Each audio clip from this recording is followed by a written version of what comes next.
This is understanding Elon Musk, but also for the artificial intelligence trader. This is my my drink of today.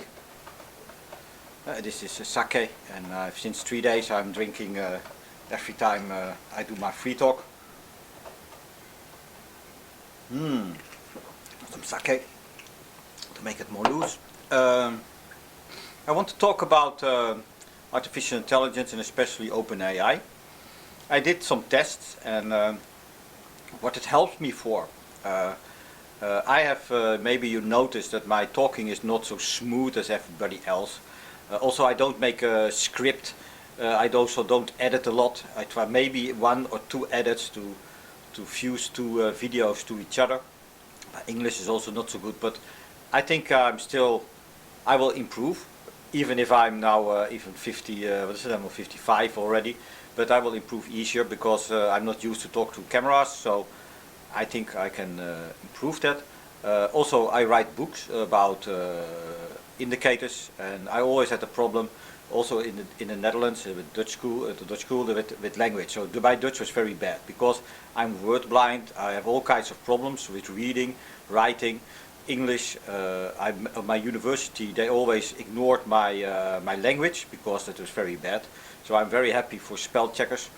And what I was amazed by, and what is a very good tool for helping me writing books, is this openAI grammar check, and it also helps with rephrasing my sentences.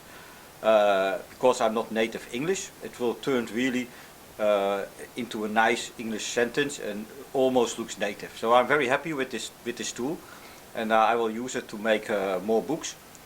Why do I write books? Because I found out a lot of things during my investigation of for AI. My first, my really expert skill is data collection, and especially big data and manipulating data. That is why I worked for I'm ETL, that is extract, load and transform. And I worked for one of the biggest, the most famous company for that, that is Informatica.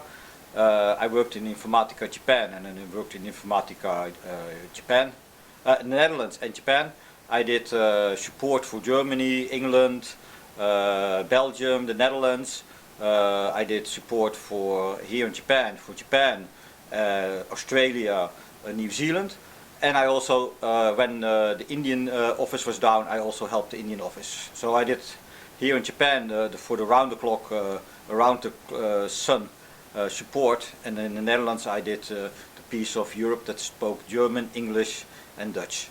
So that, so I know a lot about, I worked almost 10 years for Informatica, so I know a lot bit of big data. I helped a lot of customers from all kinds of things, from the military, from banking, from the industry, car industry, all kinds of smaller businesses, but also very big governments. So all kinds of projects, they asked for help and for support. My specialty was Java at that time, so I also helped develop the Java application inside of PowerCenter. PowerCenter is the ETL tool that is made by Informatica, so I know a lot about of that data. So when I retired here in Japan, after a while I was bored, and I started to collect again some data for research. And at that time I was more interested in Python. Why was I interested in Python? Because I worked for Rakuten, and at Rakuten they also used this ETL tool from Informatica, but they switched it to Python. So I did a lot of Python programming. So I switched from Java to Python. With Python I learned a lot of tricks and a lot of stuff. And after a while I found Colab, and that from Google, that was also running on Python. And then I started to download and build a very big database for historical data for Forex, and used all kinds of machine learning tools and other AI tools and other statistical tools for researching this data for patterns that can help to predict the future. So, as this is a small introduction, with this knowledge I want to write books to help people, because a lot of people know how to manipulate data. But for example, I also did work where it was a very big data collection. Maybe I cannot say it, but for a company here in Japan, we downloaded all the data from Amazon for looking at the prices of the products, so we can advise other people what the prices are for products, and they can decide what the prices they want to sell their article for. So they can look, they know what the prices are at Amazon, and so can they adjust the prices. So we downloaded all the articles from Amazon, and it is very big. That is more than terabytes, hundreds of terabytes, thousands of terabytes compressed. So we had to decompress it. All the web pages we had to search for the strings that were the articles and how many was in store. So this was gigantic Hadoop database for this data, and so this knowledge I use for the data for Forex, and this is what I want to share in my books. So I first now writing some books about indicators, moving average, Ichimoku, and the Bollinger Bands, because those are the most important indicators for predicting future statistically in data. But I also talk about what the problems are with the data from markets or stock market or from forex markets, because there is already some data. The data is not a real market, but there is also some future data in this data, and that is the problem with most people that trade in the stock market or at the forex. But that is written in my books. Maybe I will tell something about it here on this channel. But I am very interested.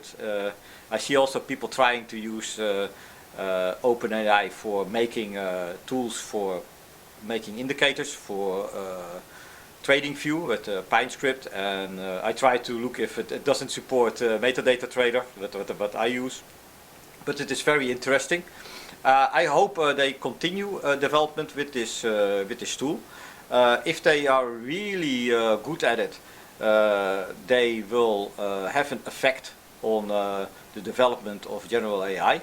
And I think they have to look more at translation. So from programming language to another programming language, debugging, natural language to programming language, natural language maybe to 3D design for 3D printers.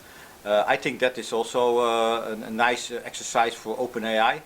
You just describe, for example, a box or an object, and with your description it makes a plan, makes a 3D plan for it, and then it prints it out as a 3D print. So I hope they can make something like that. Hope they will continue with translating language to language, also programming language to language, and also making stories and other creative functions from this AI machine. So I think this from OpenAI, they are this piece of it for language and for understanding the language. They are on a good path for an AI system.